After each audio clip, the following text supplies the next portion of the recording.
Bem-vindo e bem-vinda, amigo e amiga do meu time de botão. Eu me chamo Leandro Amin, estou ao lado de Paulo Júnior, de você que topa passar uma hora e pouco falando do futebol de ontem e de ontem. Você está ouvindo ao fundo o tema da J-League, que, se você pensa que era em inglês, não.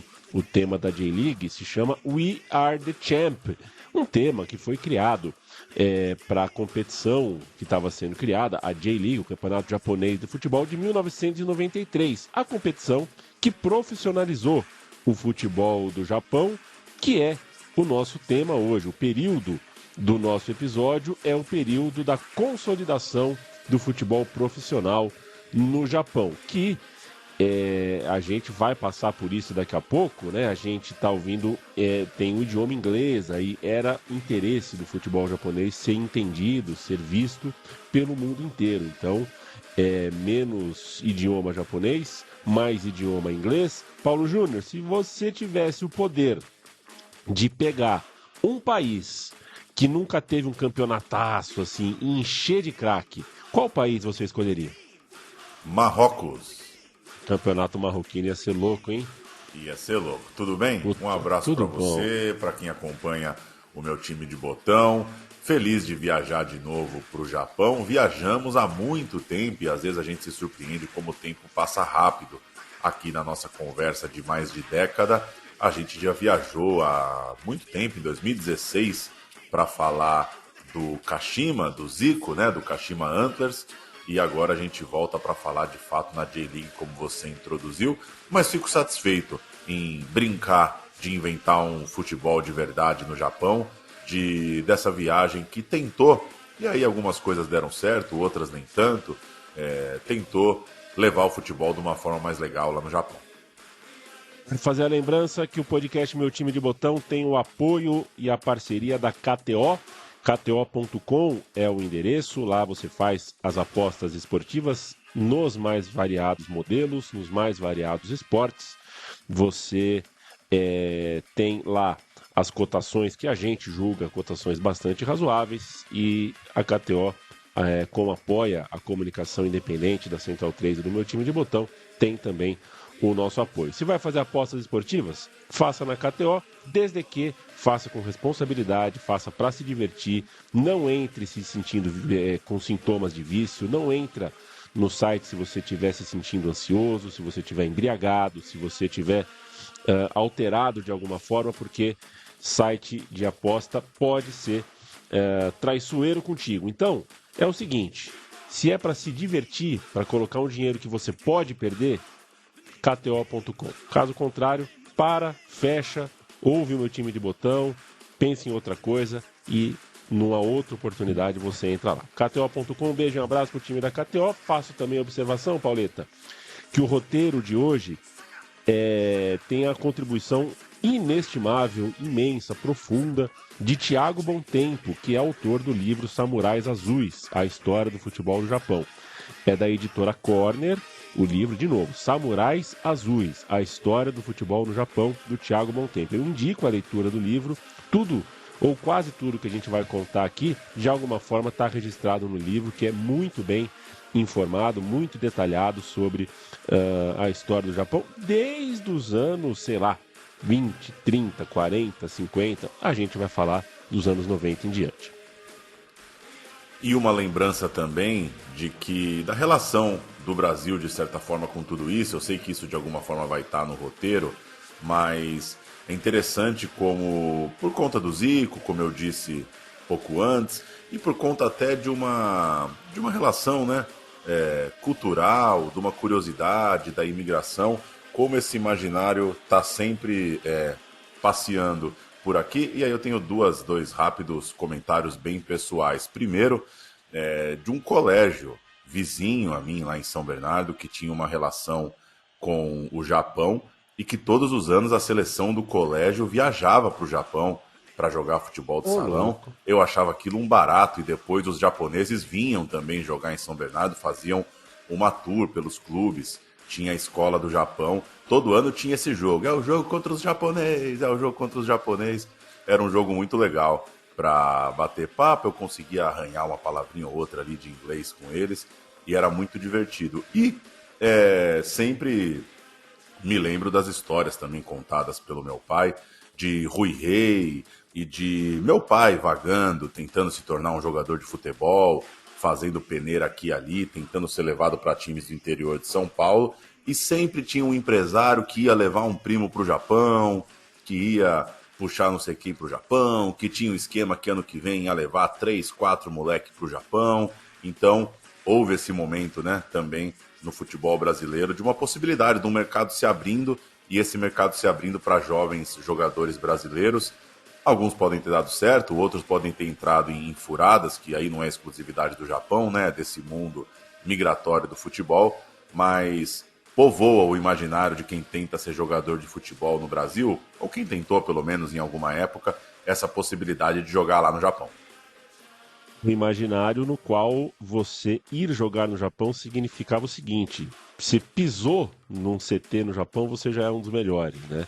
Porque você é o brasileiro, vai estar todo mundo te trata, pô, o cara, o brasileiro tem muito a nos ensinar, né? Então realmente mexia com o imaginário. O Paulo citou o Rui Rei, mas ele queria dizer Rui Ramos. Rui Não Ramos, Rui desculpa. Ramos, que vai aparecer nesse roteiro aqui, o Cabeleira, o cabeludo, Rui Cabeludo. Ramos.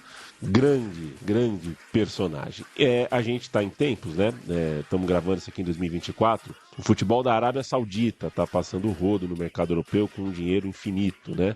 Já passou o rodo no futebol do planeta todo aí. E a Europa também já passou o rodo na África, na América, onde tem futebol bem jogado. A Europa também passa o rodo porque tem um dinheiro absurdo ali, agora ainda mais com magnatas cuidando, sendo donos de times. Não muito tempo atrás, a gente viu no Brasil, por exemplo, a China tirar boa parte dos nossos principais jogadores, em determinado momento comprou Deus e o mundo. Volta e meia isso acontece, a gente vê um país aqui, um país ali, viver um momento de prosperidade e aí usar o seu futebol para, enfim, usar o seu dinheiro, nem sempre dinheiro vindo de uma prosperidade orgânica, mas usando esse dinheiro para fazer o seu campeonato ser cheio de estrelas. No caso do Japão, né, Paulo, dá para dizer que a parte econômica conta, de fato. O Japão como país vivia um bom momento, mas não era como.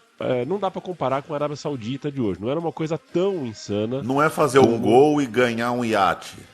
Exato, não era assim, sabe? Não era assim que funcionava. Emerson O Japão, Sheik, essa parada toda.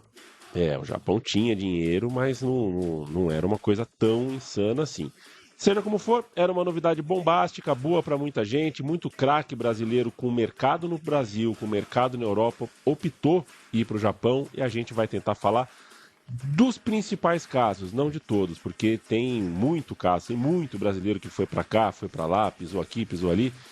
E a gente selecionou aqui algumas das histórias que mais nos ajudam a contar o cenário, a mostrar o cenário, a pintar esse cenário do futebol japonês dos anos 90. Não tem como fugir de Zico, né? O futebol japonês tem no Zico um deus, um cara ali, uma liderança, alguém que dá sentido a tudo, né? Um precursor de fato, uma primeira figura ali para seguir nesse momento.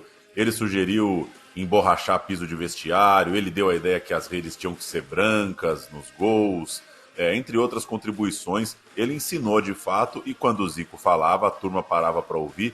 É assim até hoje. Foi jogar lá no Kashima no começo dos anos 90 e 15 anos depois era técnico da seleção numa Copa do Mundo. Não é pouca coisa um brasileiro quando consegue levar uma seleção à Copa e liderar um projeto de uma seleção de pouca expressão histórica numa Copa do Mundo. O que o Zico quisesse ser, ele poderia ser. Ele tinha moral demais para conseguir tocar o que quisesse por lá, mas esse não era exatamente o plano da J-League quando trouxe o brasileiro.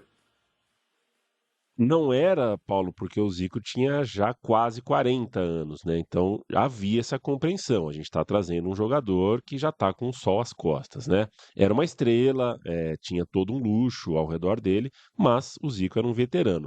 O Gary Lineker, por exemplo, 7 anos mais novo, quase 8 anos mais novo do que o Zico, esse sim era uma estrela ainda tinindo, trincando, com lenhaça para queimar.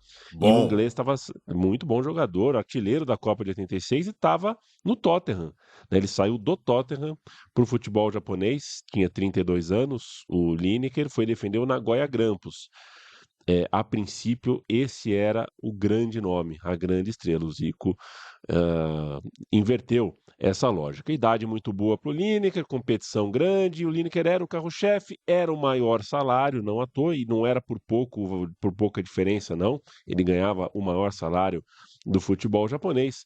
Na prática, não foi assim que aconteceu, mas daqui a pouco, mais tarde, a gente vai falar sobre o Lineker especificamente e o seu Nagoya Grampus. 1993, esse é o ano em que o Japão monta a sua liga profissional. 10 anos antes, a Coreia do Sul tinha dado a letra, tinha feito liga, tinha tirado o Japão, inclusive, da Copa de 86 com autoridade, foi também a Copa de 90, mostrava uma evolução. Tava legal o time, a coisa estava andando, teve a Olimpíada de 88 em Seul, era um bom exemplo ali ao lado. O Japão, prosperidade econômica notável, o bichinho do futebol mordendo as pessoas pelo país e muito também tratado por um fenômeno, Capitão Tsubasa, por que não? Quem nunca viu, quem nunca sonhou fazer um gol voando pela televisão? Foi HQ, mangá, filme, série, desenho animado, revista, tudo que você pode imaginar, bonequinho,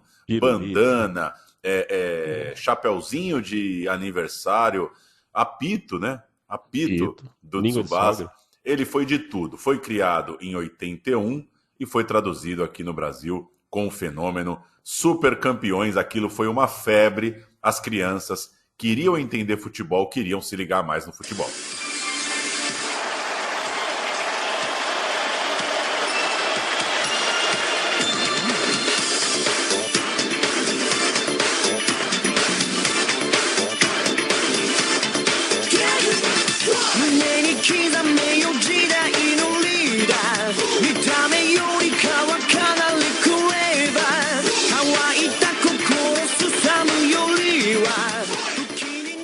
Isso que a gente está ouvindo é a abertura, né? A abertura em japonês do desenho Capitão Tsubasa, mas como somos brasileiros e a gente, né, nós assistimos isso em português dublado e você entende muito mais do que eu sobre isso, né, Paulo? Tenho certeza que eu não vou estar falando nenhuma bobagem, mas como o Brasil é bom de dublar, né? Muito bom. E país bom para dublar filme, desenho, tudo mais. Vamos ouvir um pouquinho dos Super Campeões em português. O Tsubasa e os seus colegas de time rumo ao gol. O Japão tem a posse novamente. Droga, estão tirando sarro da gente. Shinda do Japão avança. Esse grandalhão deve ser devagar. Pega essa! O chute, Falcão! Ele defende e termina, ele é grande e rápido. Ele defendeu o chute de Shinda que foi direto no ângulo. Não pode ser! Muito bem, quem é o próximo? Ah, eu não acredito. Eu sou o próximo. E o zagueiro Matsuyama vem com a bola. Pauleta, vamos ao mundo real, que não tem o Capitão Tsubasa. Havia vontade de alguns, havia dinheiro, times vinculados a empresas estavam prontos ali para investir, estavam dispostos, mas a resistência conservadora era grande no Japão, com uma resistência a essa ideia de trazer jogadores de fora, craques consagrados, de abrir o futebol japonês para esse redemoinho, né? Para essa dinâmica toda que a gente conhece nas grandes ligas, nos grandes centros do futebol. Isso iria atrair visibilidade, interesse das pessoas, mas tinha o seu risco. O campeonato semiprofissional do Japão, e era assim que funcionava o futebol no Japão, era semiprofissional, vivia com os estádios vazios. Então, também, o que o Japão tinha a perder em tentar alguma coisa diferente, né? Eu citei que os times a gente tinha empresas prontas para investir, né? A coisa da empresa era interessante no Japão. No projeto da J-League, elas eram fundamentais, porque os times estariam sendo financiados por essas empresas seriam as donas dos clubes. Só que elas tinham que levar o nome da cidade em que elas viviam, em que elas fariam sede, e não das marcas. o que, enfim, né, um empresário não gostaria disso, mas era como aconteceu. Por exemplo, o Urawa Red Diamonds é o time da Mitsubishi, mas o time não passou a chamar, no campeonato semiprofissional se chamava Mitsubishi. Na J-League passou a se chamar Urawa Red Diamonds. Urawa era o nome de uma cidade, depois virou o nome de um bairro, né, porque a cidade rolou uma fusão entre 3 cidades, virou uma só, Urawa virou um bairro. E Red Diamond significa diamante vermelho. Se você olhar o logotipo da Mitsubishi, né, o logotipo são 3 diamantes vermelhos. Então você começa a criar nomes fictícios, nomes fantasias que te associem à sua empresa, mas você não pode chamar Mitsubishi. Sai o nome da marca, entra o nome fantasia, o nome da cidade, isso era muito importante para a J-League, que os times tivessem o nome de suas cidades. Eles tinham na cabeça que isso iria atrair as pessoas dessas cidades para o esporte bretão. Boa regra. Boa regra, né? Boa regra, gostei da regra. O caderno de exigências era pesado, você tinha que construir estádio, construir infraestrutura, já estava certo, portanto, um prejuízo a todos os times ali por uma década, mas tinha que ser visto como uma ideia de investimento. E aí 20 times toparam esse investimento, 20 empresas, 20 ideias ao longo de 1991. A expectativa era 6. No fim das contas, a galera não imaginava que ia ter mais do que 100 e poucos jogadores de alto nível no país, mas foram 20 inscritos, no final das contas acabaram 10 escolhidos e eles passaram a ser lembrados, né, como os 10 originais. São os 10 times que fundaram, que começaram, que tiveram os melhores projetos para começar a história por ali. No Japão criou o Verde Kawasaki. A Nissan, montadora, veio de Yokohama Marinos. A Toyota se tornou Nagoya Grampus. A Matsushita, que eu não sei o que faz, não sei se faz garfo, se faz tênis, se chamou Gamba Osaka. A ANA, que é uma empresa de All Nippon Airlines, uma empresa de avião, virou Yokohama Flugels. A Furukawa se tornou Jeff United. A Mazda, nunca entrei num Mazda na vida, se tornou Sanfrecce Hiroshima.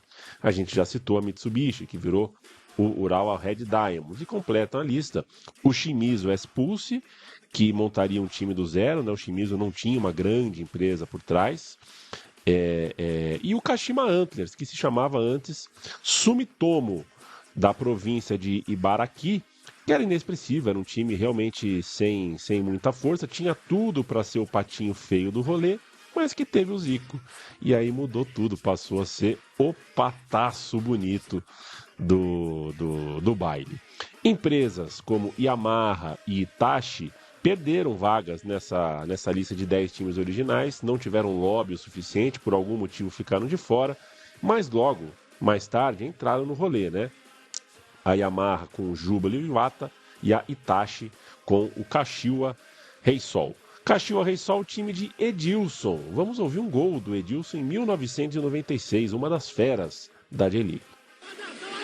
後半12分、サーダの縦パスを受けたエジューソンが素早いターンから豪快なシュートを決めた。2対0。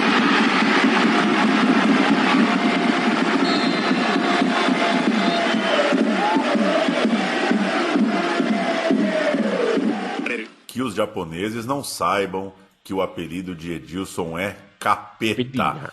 E a Matsushita é coisa eletrônica, né? É coisa da Panasonic, os controle remoto, bala. Você tem claro, assim, como funciona um controle remoto, né? Não muito. Assim, como é que um controle remoto já vem com o botão de um streaming, por exemplo? Não sei, cara, isso é muito tranquilo. Você ouviu um gol do Edilson, o Capeta, salve Luciano do Vale, isso é 1996, ele pingou lá para o Japão, antes da grande passagem pelo Corinthians, ele se tornaria, em algum momento, o melhor jogador do Brasil, ali por 98, por 99, um cara com idade e nível de Europa, jogador de decidir campeonato por aqui, mas foi para lá. O time dele, o Kashiwa Reysol, era da Hitachi, que militava nas ligas regionais como um time de fábrica. Lá em Shimizu, vale dizer, foi detectada como uma capital da bola. Era um lugar que tinha um interesse. As pessoas em Shimizu foram identificadas ali como fãs potenciais. Elas estavam ligadaças no futebol. Não eram os times da Hitachi, mas Shimizu guardou o primeiro derby quente dessa nova era. O primeiro jogo pá do país era por lá. Shimizu S-Pulse contra Júbilo Iwata. Rivalidade forte por causa da escolha dos times. O Shimizu S-Pulse ganhou no lobby da Yamaha. E a Yamaha entra na brincadeira do futebol um ano mais tarde, meio puta da vida. Ela tinha sido rejeitada e ela tinha inclusive rejeitado uma fusão entre as partes. Ela queria ter o time próprio dela e precisou pegar essa fila, digamos assim, para entrar no bolo do futebol. Nascia ali pelo extracampo uma rivalidade para dentro do gramado. Você vê como o futebol, né? Você faz uma coisa nos anos 90 com empresa, com um time que faz lobby para entrar numa liga que está sendo criada e a rivalidade vai existir sempre, né? Você pode fazer qualquer coisa, certa ou errada, e o futebol vai te retornar algum tipo de rivalidade. Você pode juntar todos os presidentes de todas as empresas japonesas e soltar uma pomba branca, né? E ainda assim eles se odiarão por algum motivo por conta desse início aí. Toda essa fase de escolhas das sedes, a mais surpreendente foi, né, a gente citou o exemplo, explicou aqui um pouquinho do exemplo do Shimizu, que começou com um time do zero, mas é o Kashima Antlers mesmo, que era chamado de Sumitomo.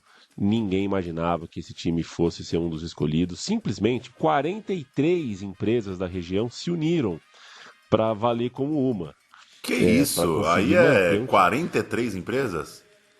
Pequenas, né? Joel pequenas. Da Farmácia, Adega do Giló, passaram o chapéu mesmo. Deu uma passadinha de chapéu para conseguir ter força ali, se uniram, reuniram fundos, levantaram um estádio bem simples, no meio do nada, assim, perto do mar, no meio do nada, e preencheram o caderno de exigências para jogar, e era um caderno chato de exigências ali para cumprir. Um time da segunda divisão amadora, então, que era o Sumitomo, foi se montando como Kashima Antlers do jeito que dava, mas, cara, a flechada chamada Zico mudou tudo, Galinho de Quintino, coisa de louco. Em 88, o Zico teve perto de jogar no futebol japonês, ele se aproximou do Nagoya Grampus, que era o time da Toyota, né? Mas como o time não subiu para a elite naquela situação, ele não assinou. Um pouquinho mais tarde o telefone dele ligou de novo, tocou de novo, era o futebol japonês e agora ele assinou como jogador, mas era também para ser consultor, um conselheiro esportivo, um professor, um técnico informal, inspetor de horário, inventor de imóvel. Cara, fez tudo naquele clube, o Zico. Um Sidorf do bem. Podemos chamar assim, porque ele realmente colou num time que os relatos, né? Ele primeiro joga uma segunda divisão com o Kashima Antlers, a J-League está para ser criada, e o que acontece é que os campos, nem os próprios jogadores faziam a marcação de cal nos campos, isso? Até mal tinha gramado, era terra batida. Aí sujava o meião, o calção, tudo com cal, assim, né? Tudo com cal, só que os japoneses poupavam o Zico desse trabalho. Fazia, deixa. Por favor, né? Eu não saí do Maracanã para vir traçar a linha para japonês. Ele falava isso, tenho certeza que falava. É muito educado o Zico, né? Fica educado. Não falava na cara, mas falava para dentro, né? O Zico fez 21 gols na segundona japonesa. O acesso para a J-League, né, o acesso nessa segunda divisão era um requisito para que o Kashima Antlers fosse aceito na primeira divisão, na J-League, e de fato aconteceu. O Zico fez parte, roeu esse osso, né? Antes de comer o filé, o Zico roeu o osso pelo Kashima. Então é isso, né? Falei brincando aqui da postura do Zico, mas ele apresentou o futebol profissional para os caras. Ele topou essa segunda divisão antes de jogar essa elite cobiçada, monstrona mesmo. Ensinou códigos de ética com a torcida, com a camisa, mostrou para o clube como é que a banda tocava num ambiente de futebol. Isso é muito, muito, muito valorizado, né? Não furou fila, né? O Zico não cortou caminho para tentar ser um grande. Isso vale lembrar que Gary Lineker não fez, não estava nessa disposição, não tem esse perfil de ter sido um paizão do projeto como foi o Zico. Um jornal Asahi Shimbun. Shimbun é jornal, Paulo? Porque tem vários jornais que chamam Shimbun. Deve ser, né? A Asahi Shimbun divulgou em 1991 uma pesquisa que colocava o futebol como o 22º esporte mais praticado no Japão, mas o segundo esporte mais popular, atrás apenas do beisebol. Não fecha a conta, né? Se é o segundo esporte mais popular, como pode ser o 22º mais praticado? Evidentemente, qualquer pessoa mais esperta percebe que tem um espaço aí para você prosperar. Você tem que fazer essas pessoas praticarem, porque se elas estão interessadas, elas só precisam de oportunidade. Em 92, uma pesquisa do mesmo jornal mostrou que 1/3 do país queria ver jogo profissional do campeonato japonês profissional no estádio, se esse campeonato existisse. Cara, 1/3 de uma população dizer que vai ao estádio é muita coisa. Então, quem estava ali com a parte executiva do projeto começou a ter algumas certezas, né? Bom, você tem certeza de casa cheia, você tem certeza de interesse de jovens, você tem, enfim, né? O desenho animado do Oliver Tsubasa estourando, as pessoas muito, muito afim ali de dar uma pirada com o futebol. E a gente vai subir o som pro gol do Raí agora, não nos esqueçamos, né? Todo final de ano o Japão recebia o Mundial de Clubes, que para um mexicano que não tinha chance de jogar pode ser torneio intercontinental, para um ou outro fora do Brasil pode ser só um intercontinental, para a gente é Mundial de Clubes. Todo ano o campeão da Libertadores colava lá. Então era mais um evento ali que fazia com que o japonês desse uma pirada na bola. O campeonato japonês realmente estava se tornando algo inevitável. Sobe som. Raí, São Paulo e Barcelona, Mundial 1992. Perigosíssima pro tricolor, Bernardo. A chance do tricolor, Raí na batida de falta. Capricha, garotinho, capricha. Rolou pra Cafu, pra Raí, pro gol. E que gol!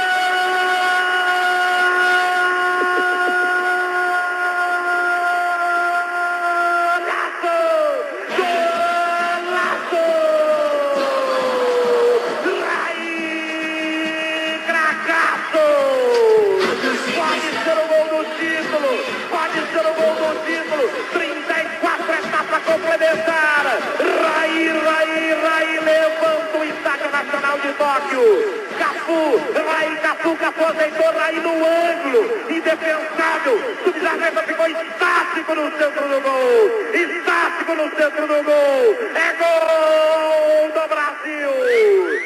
Jogou muita bola o Zico, jogou muita bola o Raí. Esse é um dos gols da vida do São Paulo Futebol Clube. Isso é finalzinho de 92, ou seja, o São Paulo está em Tóquio, ganhando o mundo, logo quando o futebol japonês está sendo debatido à vera, está sendo tratado como possibilidade real. Aliás, a gente vale citar, né? Quem está aí atento já sacou, nenhum dos times originais da J-League está em Tóquio. E isso é de propósito. O plano era ter times regionais, era fortalecer vínculos locais, também como forma de combater temas importantes para o Japão da época, que era esse fluxo populacional das regiões rurais em êxodo para os centros urbanos. Tinha uma intenção social, portanto, de manter as pessoas nas regiões metropolitanas, manter as famílias nas áreas rurais, e foi se imaginando que um time de futebol com o nome do lugar pudesse ajudar nesse certo orgulho regional. Tóquio, a gente sabe até hoje, né? Não precisa ser especialista em Japão para saber, convive com um tema de hiperdensidade populacional, né? É um lugar que foi ocupado demais. Então é importante para o Japão manter essas regiões todas ativas e animadas, cada um na sua região. Que baita filme, Dias Perfeitos, né? Que baita filme. Que filmaço, que pedaço de filme, hein? Um pedaço de filme. No beisebol... E educativo, né, Leandro? Eu sei que você é um cara educado. A gente precisa tratar melhor o banheiro público, né? É o mínimo, né? Para com esse negócio de mijar pra fora no bar, né? Levar uma vida mais decente, né? É o mínimo. Você explicou, né, sobre essa questão de Tóquio, e a gente usa o esporte mais popular como contraponto, né? Porque no beisebol, sim, os times têm nomes de empresas. né? Os times de beisebol no Japão têm nome de conglomerado de mídia, nome de empresa de montadora, de carro, de eletrônica, tudo. O futebol não queria isso para si. Os criadores da J-League entendiam que essa coisa de levar nome de marca para o âmbito esportivo já estava saturado o suficiente, era uma reencenação de um estilo de vida excessivamente pautado pelo trabalho, e isso é um diagnóstico japonês, a gente tem essa percepção no mundo de cá, né, do lado de cá do mundo, mas isso é uma percepção que imagine ser ainda mais forte dentro do Japão, né, que essa coisa de mercado de trabalho, a pressão pelo trabalho, pelo emprego, é algo excessivo no Japão. Então você ter times com o nome do trampo, não precisava mais, né? No beisebol já tinha o suficiente.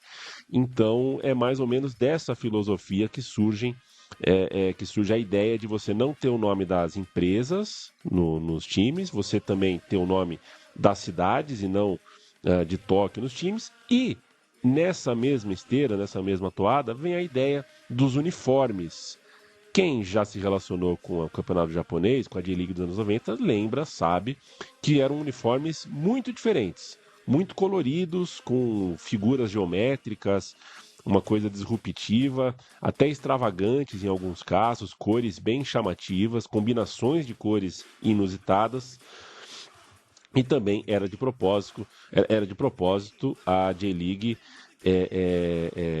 tinha que mostrar uma vida menos controlada pelo trabalho, e para você fazer isso, colorir o esporte, colorir os uniformes, tentar tirar dos uniformes aquela coisa, todo azul, todo branco, todo azul, todo branco, que era o que acontecia no campeonato semiprofissional, era uma forma de você desassociar o uniforme do time de futebol do jaleco do trabalho, por exemplo.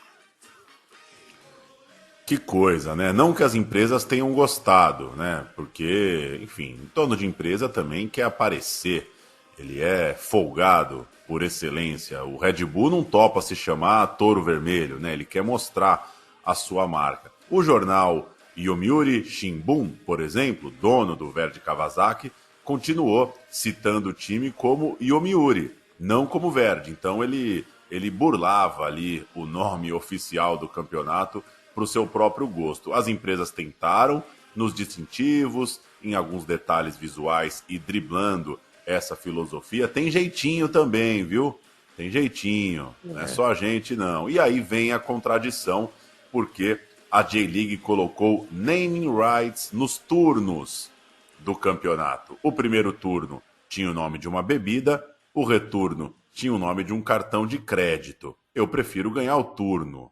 Eu não tenho uma boa relação com os cartões de crédito. Os campeões de cada turno faziam a final e aí misturou tudo, né? Aí bebida com cartão de crédito não vai dar muito certo. Bagunçou o coreto. Antes vamos falar de marketing, um produtaço, 1997, o chicote estalando e o PlayStation chocando o mundo dos videogames. Sai um jogo de futebol, Winning Eleven, só com times da J-League, e quem diria o mundo inteiro ia fritar nisso daí. Vamos ouvir.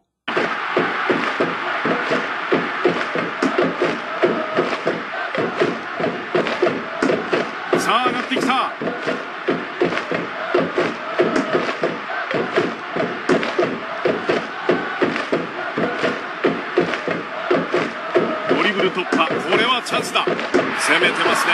勝川。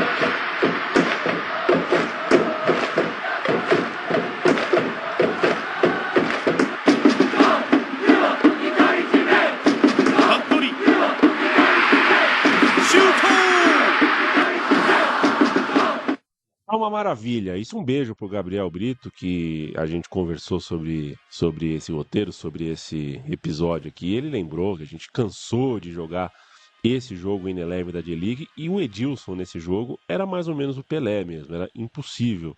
Os caras capricharam demais na nota ali pro Edilson.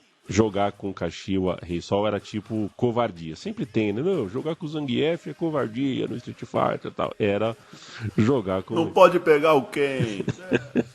Só pode 3 Hadouken por round.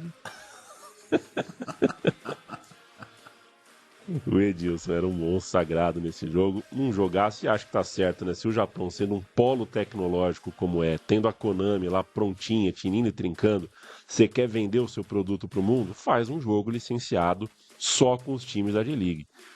Tá certíssimo. Foi um puta sucesso. Muito marketing foi colocado no rolê todo, foi colocado junto dos nomes das empresas. Então, do hino que a gente ouviu no começo desse episódio até os uniformes, tudo foi pensado numa mesa só, numa conversa só. Os uniformes, aliás, a Mizuno, empresa japonesa, pagou para desenhar. Os clubes escolhiam as cores, né? Ah, eu sou o Kashima Antlers, eu quero que o meu uniforme seja vermelho com azul. Ok, o resto era a Mizuno que decidia, não era o clube. É estranho a gente pensar isso aqui hoje, não que seja tão diferente, né? Não sei qual é a gerência que o Corinthians tem em cima da Nike para fazer o uniforme do Corinthians, mas era assim, o clube não mandava nada, só pedia as cores e o resto a Mizuno fazia. Muitas decisões comerciais foram tomadas para convencer o público local e também de fora de que a coisa era séria, de que o futebol japonês estava chegando para chegar. E os anos 90, então, foram prodigiosos de uniformes malucos no Japão e também no mundo, né, Paulo? Que década, né? A gente cresceu fetichizando a estética de uniformes pelo mundo afora. Borussia Dortmund de verde e limão, umas estampa maluca. Isso aconteceu no mundo inteiro e a gente nem sempre lembra que começou, entre aspas, no Japão. O Japão foi o primeiro time, o primeiro país a enlouquecer os uniformes. Tudo isso era fundamental para criar uma cultura e para separar de vez, né? Uma coisa era a Liga Amadora, para em 92. Outra coisa é a J-League, começa em 93. Vamos para Wembley, Pauleta, porque a gente vai fazer um sobe-som aqui, pisar no país que inventou o futebol. Tem uma matéria que é chamada ali, o cara, inclusive com um bigode muito respeitável, o jornalista ali, anuncia com um pouquinho de choque a saída do Lineker. Ele fala, gente, o Lineker vai para o Japão. E a gente ouve um pouquinho de uma matéria do Lineker se adaptando ao país, ao Japão também. Welcome back to Wembley. It's Cup final day. It's a bright afternoon and you caught sight there of the band of the Royal Marines down there on the pitch. The teams, Arsenal and Sheffield Wednesday, are both on their way. And as I understand it, Mr. Terry Venables is on his way up to the studio and we'll be talking to him about yesterday's dramatic incidents at Tottenham in a few moments' time. Meanwhile, Gary Lineker, of course, played here in 2 FA Cup finals, a winning one with Tottenham and a losing one with Everton. Gary is about to kick off his season in Japan with his club Grampus 8 in the so-called J-League.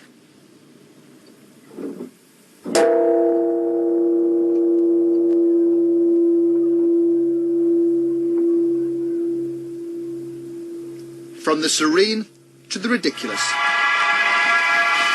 Japan is getting switched on to soccer. And the jewel in the marketing crown of Japan's new league. For Lineker and Japanese football, it's a big weekend. It's historic, really. It's the first ever professional league in Japan. They've been working towards it for years. It's called the J-League. There's 10 teams in it. We're one of them. And the players, the people, everybody's, they're just hugely excited by the whole thing. Então temos Lineker com clube, Zico com clube e tem mais gente. O Jeff United trouxe o alemão Littbarski. O Ramon Dias, hoje técnico bom, né? Hoje técnico do Corinthians, foi escolhido para jogar no Yokohama Marinos. No Flugels, o brasileiro Edu Marangon. Veja só você, por que não? E chegariam muitos outros, até Maradona foi cogitado, mas estava naquela coisa toda do doping. E o futebol japonês estava procurando um atleta modelo, não ia comprar essa briga, não ia avançar no Maradona, mas o irmão do Maradona, porque também não é que eles estavam assim muito criativos, foi contratado por um time amador. O Hugo jogou por lá e a TV Cultura aqui no Brasil é responsável também pela nossa ligação com o futebol japonês. Hugo Maradona ou Edinho? Qual Edinho? Filho do Pelé. Ah, Edinho. Edinho, né? Edinho, goleiro. Pô. Edinho, claro. é legal, você citou aí os jogadores, né? E já desse primeiro recorte, você tem uma parada que ficou marcada nos anos do campeonato japonês, que é alguns times, seja no comportamento da torcida, seja na tendência de formação de elenco ou de contratação de técnicos, tinham um país. O Jeff United, por exemplo, é um time que se notabilizou por trazer alemães, por gostar do futebol alemão. O Urawa Red Diamonds, inclusive o uniforme é parecido com o do Manchester United, não à toa, camisa, calção e meião, gostava do futebol inglês. O Marinos, você citou, Ramon Dias, argentino, foi jogar no Yokohama Marinos, era um time focado na Argentina, um time que queria jogadores argentinos, a torcida queria se comportar como argentinos, e alguns outros times tinham mais ligação com o Brasil. É o caso do que o Zico fez com o Kashima Antlers, por exemplo. Isso é bem interessante. Pauleta, 15 de maio de 1993, vai começar a J-League. Bola, tá na hora de rolar. Todo domingo, você acompanha o primeiro campeonato de futebol profissional do Japão. Do outro lado do mundo, a organização, a disciplina, a determinação e o sucesso do esporte que está embalando o sonho de uma nova geração apaixonada por gols. Campeonato Japonês de Futebol. Todo domingo, 1h. Verdi contra Yokohama Marinos, os maiores vencedores do futebol local recente, agora com outro nome e com outro palco. Eu vou cantar o Verdi Kawasaki. Coisa linda, hein?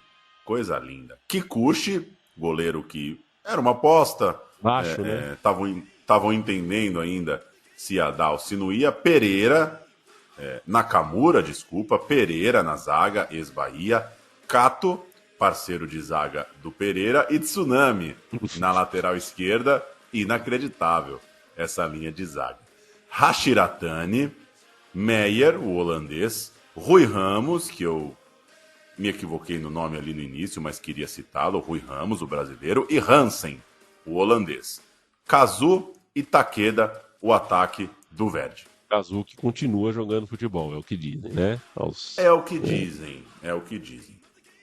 Tem um time que milita ainda pelo amadorismo, mais uma escola do que um time no Japão, que usa o uniforme e o distintivo igual ao do 15 de Jaú, para homenagear o Kazu. É brincadeira? Olha o Yokohama Marinos, Pauleta. Matsunaga, bom goleiro, não pipocava. Tatsuya, Ihara, Koizumi e Hirakawa. Noda, Kimura e Everton, que peço desculpas, o Everton que deve estar nos ouvindo, não lembro do Everton, jogou no Atlético Mineiro.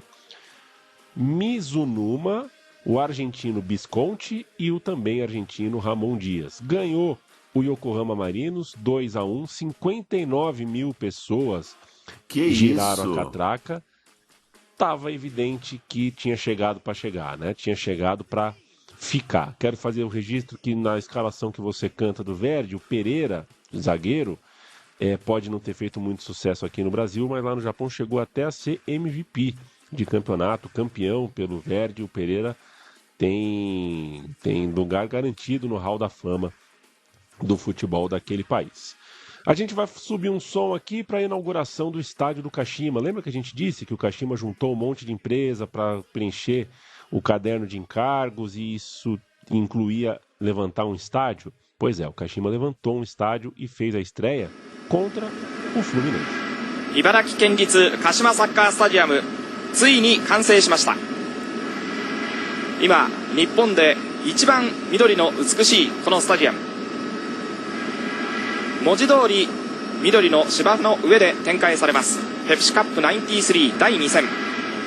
このスタジアムを本拠地とします鹿島アントラーズ対ブラジルの名門チーム、2回目の来日になりますフルミネンセ。県立鹿島サッカースタジアム落成記念国際招待試合生中継でお送りしてまいります。A transmissão começa com um take lá do helicóptero. O estádio fica perto do mar, fica longe de tudo, no meio do nada. E os caras são foda, né? Colocaram o time do Zico para inaugurar o estádio contra o Fluminense, logo o rival histórico do Zico aqui no Rio de Janeiro. O Fluminense tinha Ezio, Sérgio Manuel, Júlio César.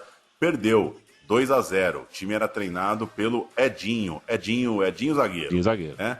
Edinho Beat Soccer. Isso. E aquela vitória não era propriamente um prenúncio, mas pode ter servido, porque o Kashima foi o time bam da J-League, foi o time que dava gosto de ver, e não é pouca coisa inaugurar o estádio ganhando de um time brasileiro, né? Quando a coisa ainda está engatinhando. O carrossel do Kashima, de Zico e de Alcindo, uma coisa linda, mas na final, Kashima contra Verdi deu cagada, deu ruim para o time do Zico, e o Zico fez cagada, né? O Zico já tinha falado da ruindade da arbitragem japonesa, já tinha contado que não estava satisfeito com isso, e acabou fazendo coro a uma ideia de que não era ruindade, era uma garfada. O Zico estava ali dizendo, insinuando que era um roubo mesmo, proposital, que a arbitragem queria o Verdi campeão.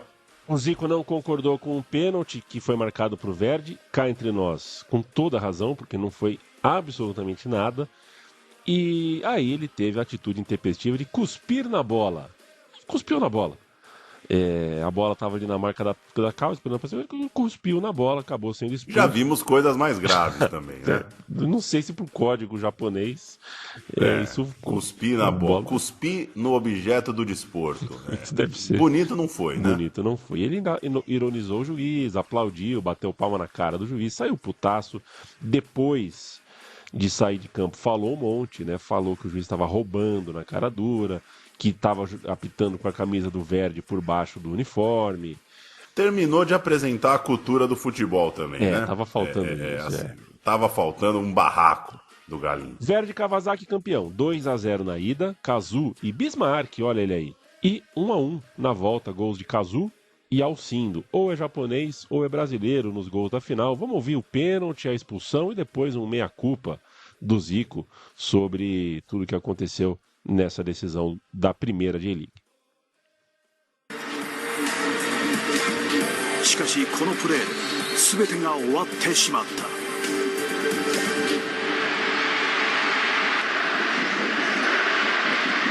そしてあの事件が起きる。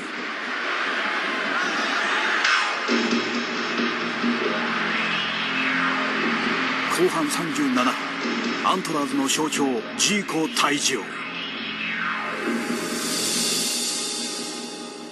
Eu fiz uma grande besteira, cometi um ato antiesportivo e que pedi desculpas pelo ato. No próprio momento eu sempre reconheci o meu erro de ter feito aquilo naquele dia, só que eu estava muito chateado com umas coisas que vinham acontecendo favoráveis ao Verde, que eu não era de acordo.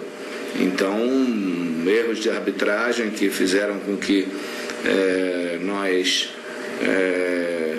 ficássemos mais nervosos, coisas que, por exemplo, o fato do jogo, os dois jogos terem no Kukuritsu, porque nós ganhamos a primeira, o Kukuritsu era o estádio em que o Verde jogava, então não era um estádio neutro, era um estádio que o Verde mandava seus jogos. O fato de não terem mudado o vestiário, o fato de que nós mudamos o uniforme, o Verde não mudou. Então eram algumas coisas que eu fiquei chateado e acabei levando isso para dentro do campo. O pênalti não existiu contra nós e ele já havia me dado um cartão amarelo de forma errada, e com isso eu me exaltei e cometi um ato antiesportivo. E foi expulso merecidamente, lamento, e jamais deixei de reconhecer que errei naquele momento. Boleta, é só para te citar que tem isso, tá? O Verdi Kawasaki, a gente tem aqui no Brasil, isso atualmente já ficou, a gente já perdeu esse bonde, né? Hoje a gente tem todos os times achando que todos os times estão de sacanagem, todos os torcedores acham que tá todo mundo roubando contra todo mundo. Mas,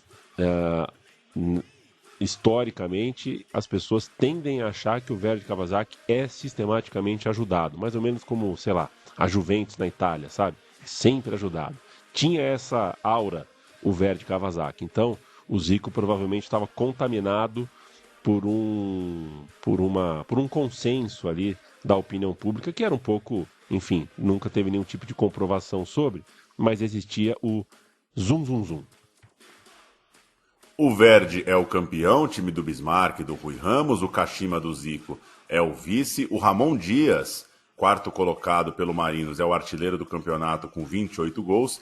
O terceiro colocado foi o Shimizu. E o técnico do time campeão é ele, Pepe, o canhão da Vila. Colou essa quem falar tá bem demais. Até o Pepe colou, essa é triviaça. O Pepe é o técnico campeão do campeonato japonês. E a gente aproveita o Pepe para falar um pouco de outros caras importantes, outra turma braba aí dessa edição. Por exemplo, o Careca, né, Pauleta? O Carecone, Careca do Napoli, São Paulo, Guarani. Ele não estava muito de bem com a carreira, com a bola. Tinha pedido, inclusive, dispensa da seleção brasileira, que estava disputando as eliminatórias da Copa. Ele não quis mais ser convocado, um pouco porque teve lesão. Tava aquela coisa, na descendente ali da carreira, colou no Kashiwa Reysol. Lá fez 17 gols. O Rummenigge, a gente cita aqui, jogou no Urawa Red, mas não é o Rummenigge, é o irmão do Rummenigge. Que não chega a ser... Que não dá pra chamar Rummenigge, né? Pois é. Que não dá pro irmão carregar teu nome da bola. É difícil quando você é irmão do Rummenigge. Mas o irmão do Rummenigge não é igual ao irmão do Maradona, né? O irmão do Rummenigge jogou bola mesmo, assim. Também não é um Zé Quarqué. Mas só porque a gente comete esse erro. O Rummenigge, o Rummenigão não jogou na J-League. O Rummeniguinho jogou.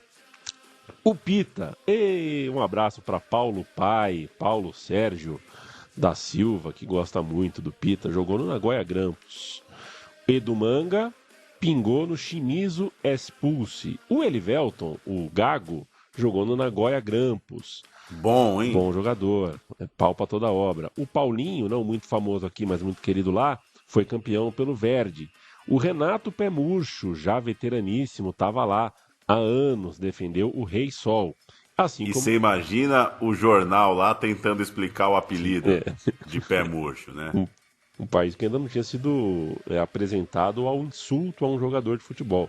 Não existia. E um país que nunca tinha dado um chute forte na vida. Então, um pé murcho daquele era bom pra caramba, né? O Jorginho Futinati estava no Nagoya, era outro dos veteranos que já estavam lá desde antes da J-League. Um que foi, mas não foi tanto assim nesse tempo, chegou a desembarcar, viajou para o Japão, mas não chegou a jogar, foi o Amoroso. O Amoroso ia jogar no Verdi Kawasaki. O Guarani do Bertuzini era aquela zona, né? Amoroso, é Luizão, Djalminha, vai, não vai, para cá, para lá. O Betinho, ex-Palmeiras, jogou no Belmari, Iratsuka, jogou a segundona. Era graúdo, estava lá também. O Mirandinha é outro que jogou pelo Belmari. O Belmari foi uma sensação, com nomes marcantes brasileiros, mas não jogou essa primeira edição na Elite. E para 94, se a gente tem tudo isso de nome, a tendência era aumentar e de fato aumentou de tamanho. Em 94 a lista vai crescendo, tem a turma da seleção argentina, o Trollio, o Medina Bello, o Pasculi, tem a Lusa vendendo Bentinho e Capitão pro Verdi Kawasaki, tem o Djalminha, cracaço de futebol brasileiro, indo jogar no Shimizu, com 11 jogos apenas na passagem, Edinho do Flu vai pro Kashima, Leonardo foi outro que aceitou a ida pro Kashima, o Ronaldão colou no Shimizu, o Valber foi pro Flugels, Totó Esquilate, que isso, foi pro Júbilo Iwata, Stojkovic, maluquice isso aqui, hein? O Yugoslavo jogando no Nagoya Grampus, vários outros nomes foram pingando por lá. Lembra um pouco até o que acontece até hoje, né? Você começou citando a Arábia Saudita, falou da China, essa vontade de trazer grandes nomes para dar uma alavancada no campeonato. Em 1994, deu Verdi de novo, bicampeão, agora treinado pelo Nelsinho Batista, né? Ainda na toada com o Cazu, com o Rui Ramos, com o Bismarck, mas agora também com os lusitanos, Bentinho e Capitão, tudo estourando junto ali. Esse Verdi podia ter um episódio só deles, né? O gol do Campeonato do Verdi contra o Sanfrecce é antológico, é um gol do Rui Ramos, ele estava inválido em campo, ele estava com lesão, ele relata que nem sabe por que foi escalado, porque ele já não estava com condições, a lesão piorou no segundo tempo, mas o Nelsinho insistiu com ele em campo, e aí ele faz um gol de cobertura, que é simplesmente antológico, um dos gols mais marcantes da história do futebol japonês. Que golaço, e a gente tá em época de Copa do Mundo ali, vale lembrar, o Japão ficou fora da Copa de 94, com um gol tomado no último minuto, um vacilo nas eliminatórias. O sonho foi adiado para 98 e de 98 para cá, o Japão nunca mais ficou fora do Mundial. A gente ficou devendo uma fala sobre o Lineker, né? Pois bem, ao contrário do Kashima, o Nagoya tinha tudo para ser protagonista. Força econômica, tudo mais, mas não foi, pelo menos nesse começo. O Lineker atuava com o Pita, depois com o Jorginho Potinati, com o Pita no time, né? Era a principal estrela desse time, mas, porra, Lineker e Pita no mesmo time, coisa linda, né?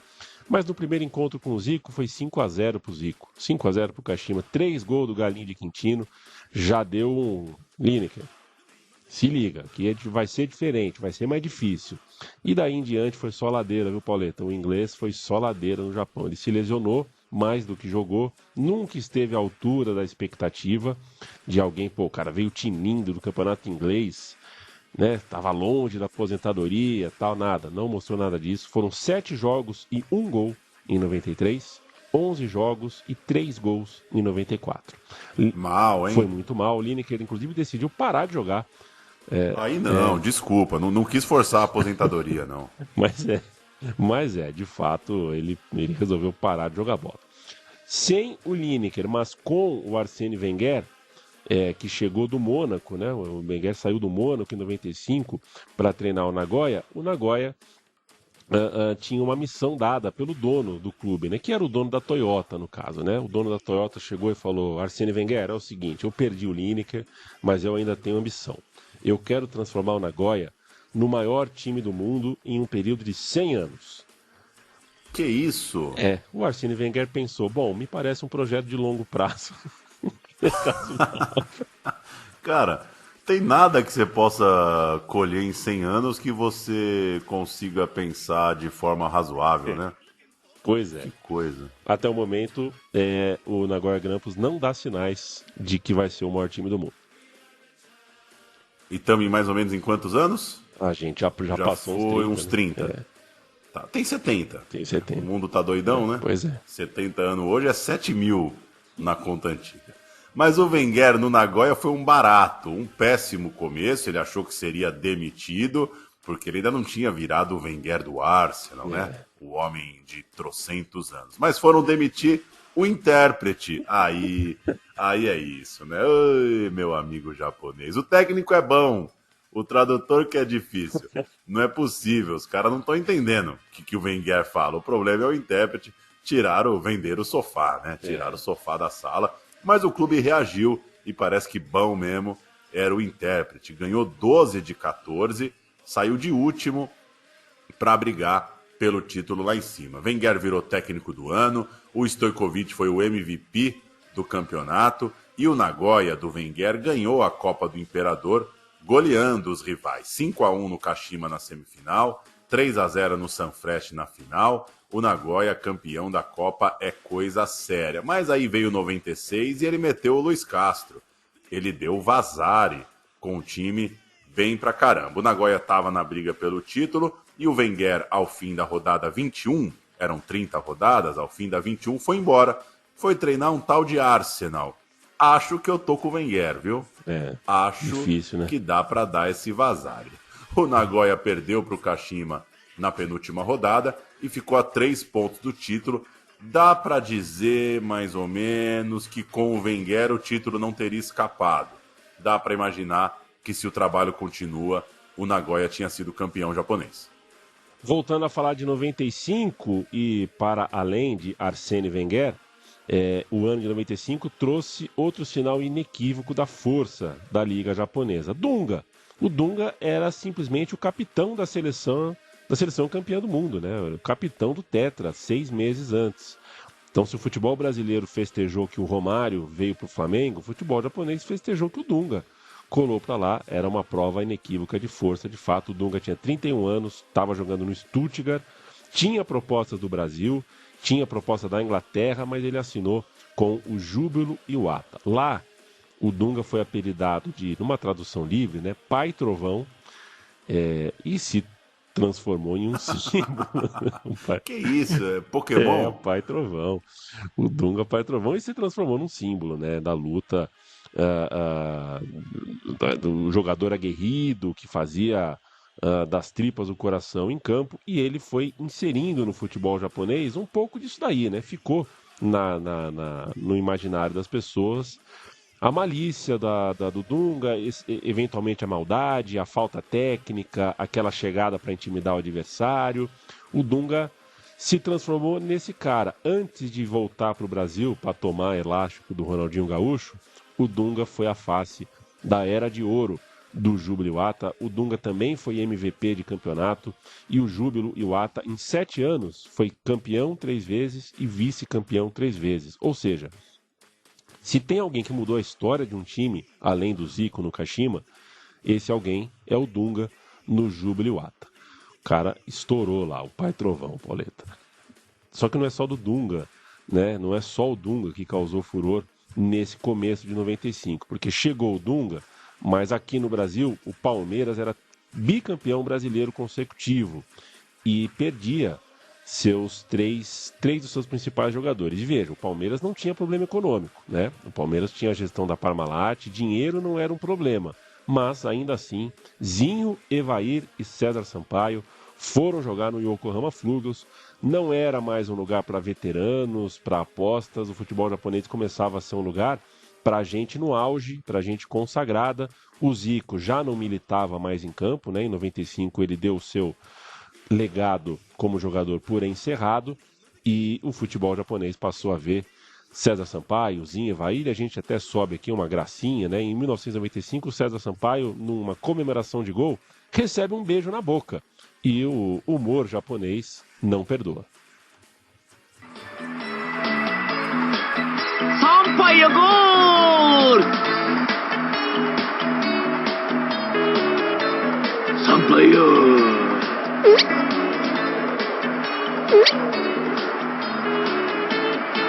É no Brasil os caras duvidaram do meu sexo.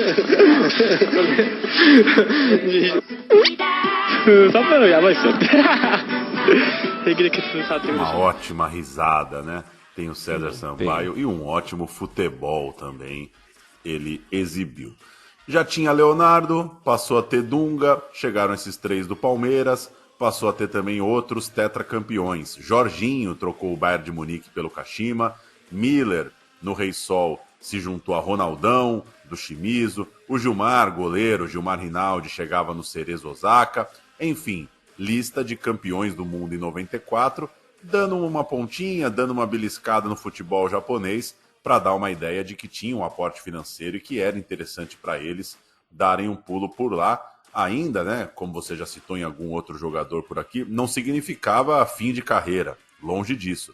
Para muitos foi um pulo mesmo. Tinha um atrativo esportivo, tinha um atrativo cultural, havia essa coisa de viver do outro lado do mundo, e os caras estavam atravessando de fato o planeta para ir jogar no Japão. Tem um jogo importante nessa ideia, né, para compreender um pouco toda essa história. Naquele ano de 95, Japão e Brasil. Na verdade, são 2 jogos e a seleção brasileira tinha 6 jogadores em um e 7 jogadores no outro que estavam na J-League.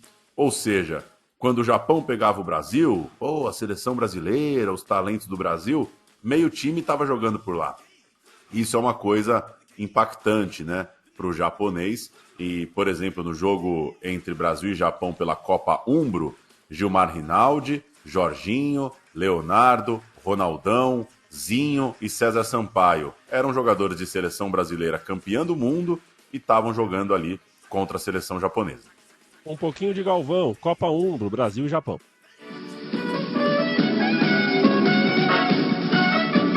Falamos ao vivo do Goodson Park, do estádio do Everton, na cidade de Liverpool, onde daqui a pouco nós vamos acompanhar em todas as suas emoções. Meia dúzia Roberto Carlos, 17 Doriva, 8 Dunga, 10 Juninho, 11 Zinho, 7 Edmundo, número 2 Narahashi e 4 Ihara. Faz Zinho, mais um seuzinho, bateu o gol! Gol!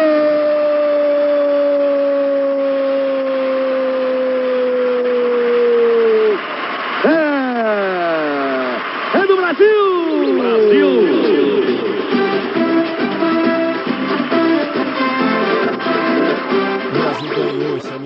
e ganhou bem o outro, né? Foi Brasil 5, Japão 1 na segunda partida entre os dois naquele ano. Um jogo que marcou a despedida do Rui Ramos, né? O Rui Ramos, personagem que liga o futebol do Brasil ou do Japão muito antes da J-League. E um cara de uma narrativa realmente única, um cara muito peculiar. Digno de nota, portanto, que o time brasileiro, no ano seguinte ao Tetra, tivesse quase um terço da sua convocação residindo no Japão. O Viola não foi para lá. Acho que o Viola se daria bem lá, viu? Pena que ninguém chamou o Viola. Se bem que o Viola não se deu bem em Valência, né? Mas eu acho que o Viola no Japão, as pessoas iam... Não sei se o Viola ia gostar do Japão, mas que o Japão ia gostar do Viola, eu não tenho dúvidas. Em 1995, o campeão foi o Yokohama Marinos, do Ramon Dias. O Kashima finalmente bateu o campeão em 96. Em 97 foi o Dunga, com o seu Jubiluata, que levou. O campeão de 98 e de 99 foi de novo essa dobradinha, né? Kashima em 98, Júbilo em 99. Em 2000 e 2001, Kashima. Em 2002, Júbilo. Então, a gente vê que teve uma hegemonia ali, né? Kashima e Júbilo tomaram conta do rolê a partir da segunda metade dos anos 90, que, bom que se diga, teve um grande momento naquele 1996. A Copa do Mundo de 2002 tinha sido confirmada para ser no Japão. No Japão e na Coreia. O Japão queria sediar sozinho, mas a Coreia tinha mais lobby, tinha a força da Hyundai e tudo mais. Deu Copa do Mundo no Japão e na Coreia. Não era o ideal, mas, porra, a Copa do Mundo vem pro Japão. Isso é forte, fortíssimo. Vamos ouvir 1996, um começo de transmissão futebol japonês na TV Record.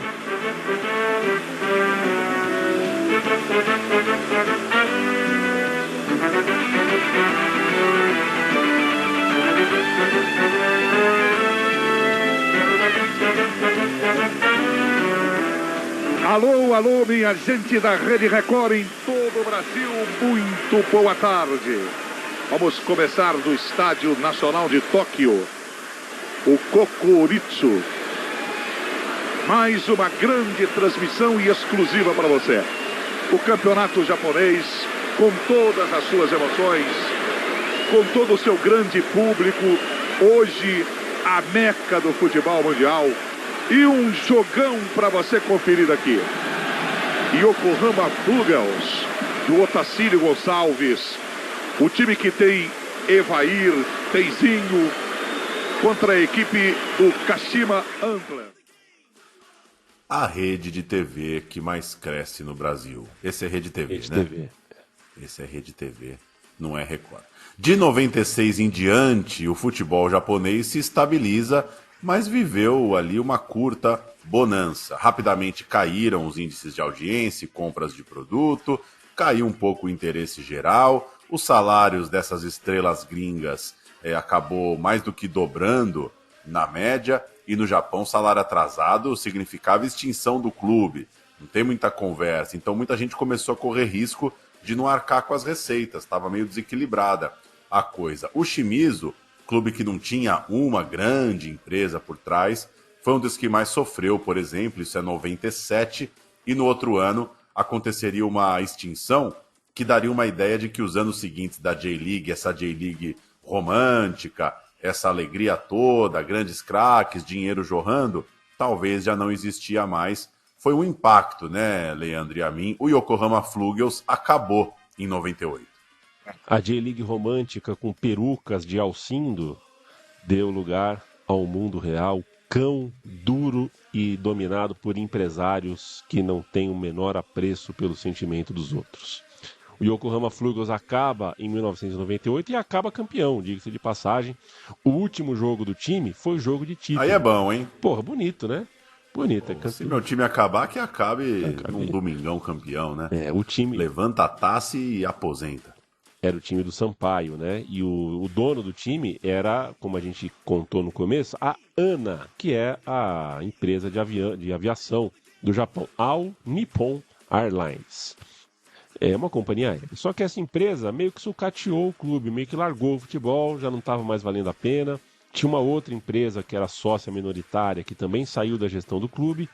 E a solução para o fim daquele ano, de 98, do Flugels foi a mais grotesca possível. Não só uma extinção pura e simples, como uma fusão com outro time da cidade, o Yokohama Marinos. A ideia era juntar um com o outro, como você vai ver hoje, o time chama Yokohama F Marinos. Esse F é o Flugels, né? Péssimo, né? Porque desagradou todo mundo. É um tipo de decisão que só agrada mesmo o empresário. O Marinos absorveu o Flugel debaixo do seu nome, não sem muita disputa, tal. As torcidas protestaram, cada uma do seu ponto de vista, e o Flugels tinha a Copa do Imperador para jogar e era daquele jeito, Pauleta. Quando perdesse e fosse eliminado, o time deixava de existir. Então, era uma eliminação pesada. E olha que história bonita. Eles se recusaram a perder. Não foram eliminados, foram campeões da Copa do Imperador. Levaram o clube até o limite possível do que dava para viver sem um fim, né? O Flugels foi campeão vencendo o Shimizu na final, inclusive com um passe do César Sampaio para o gol do título. E assim que o apito final foi soado, o time era campeão, mas também deixava de existir. Pesado, bonito, mas pesado, né? Os jogadores fizeram o que podiam ali para representar os torcedores, para falar com os diretores, chegaram até a fazer um protesto, né? Foram na frente do check-in da ANA no aeroporto e ficaram todos assim perfilados em silêncio na frente do check-in. E foi um protesto bem marcante na época, tal. Sempre que puderam, taparam o logo do patrocinador na camisa de passeio, na camisa de jogo, mas não teve jeito. O Yokohama Flugels acabou dessa forma, é uma das histórias que marcam o tempo aí do futebol japonês. Vale lembrar que em 98 teve Maezono no Brasil. Ele era tido como o maior nome do país, se dedicou a jogar na seleção olímpica, estava cotado para jogar na Europa. Atleta do Flugels teve dificuldade de receber o dinheiro que o clube queria para vendê-lo. Foi jogar no Verdi, que pagou ali a grana exigida. Mas lá o Maezono, para alguns até meio deslumbrado com a fama, coisa e tal, murchou depois da Olimpíada de Atlanta em 96. Jogou mal e depois imaginavam que ele ia para a Europa, mas ele foi aparecer no futebol da América do Sul. Veio jogar no Brasil. Negociou com o São Paulo, foi jogar no Santos do técnico Leão. Leão tinha treinado o Maezono lá no Verdi, no Japão, e indicou o japonês para jogar na Vila Belmiro. Ele fez poucos jogos, só um gol que ainda fez um gesto de silêncio para a torcida, sem saber o que era, né? Um misto ali de azar com ingenuidade. Depois jogou ainda no Goiás, em 99.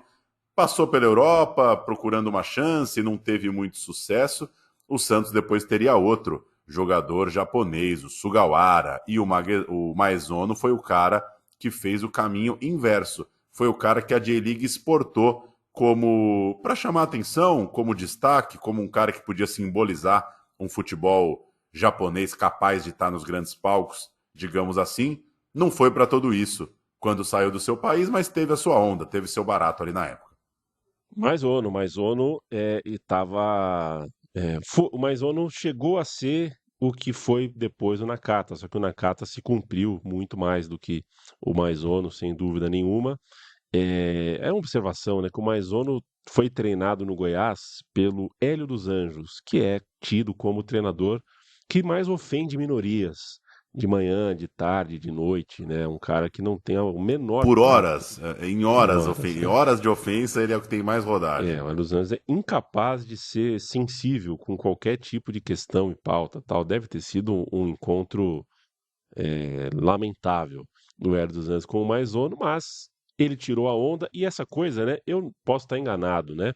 Mas essa coisa de pôr o dedo na boca significa alguma coisa como primeiro no Japão. É o meu primeiro.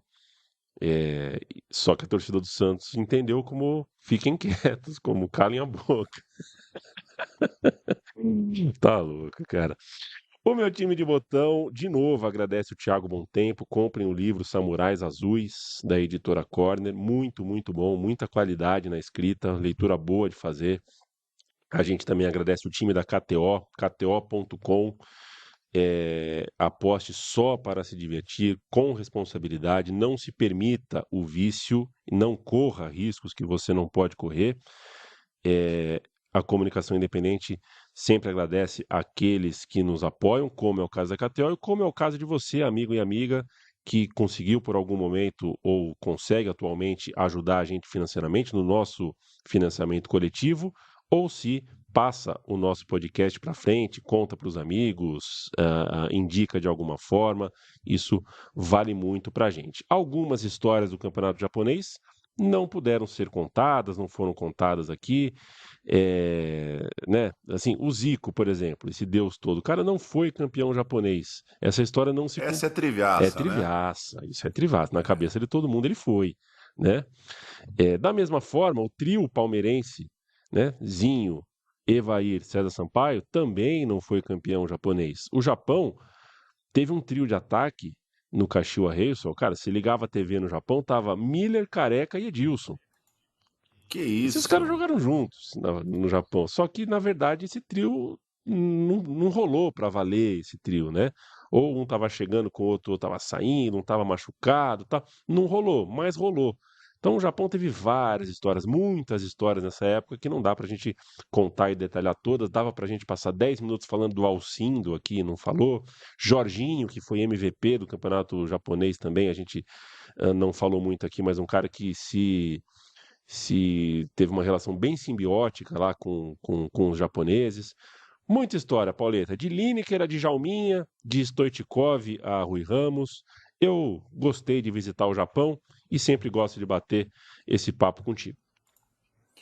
Valeu demais. Muito bom viajar pelo Japão. Grandes figuras. Acho que até nosso ouvinte mais fritinho em futebol vai ter aprendido coisa nova hoje. Seja da história da fundação do campeonato, seja ficar sabendo de algumas figuras que passaram lá pelo Japão. Um barato e uma geração do futebol brasileiro que a gente tem muito apreço, é o que a gente assistia quando criança, quando adolescente. Legal demais viajar com eles. Valeu, Leandro e a mim, valeu para você que nos acompanha.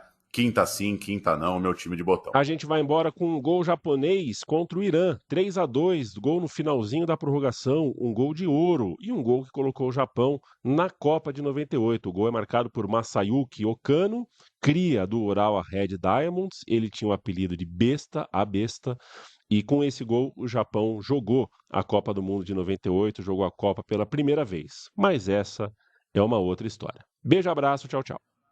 Valeu! ちょっと近すぎる。近いですね、中田。打ってきます。こぼれ球、よし。日本フランス。いった。最後は岡野。いった。この時を待っていました。よし。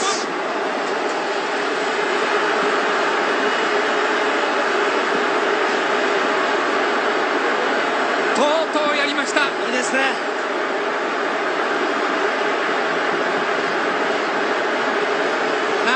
道のりでした。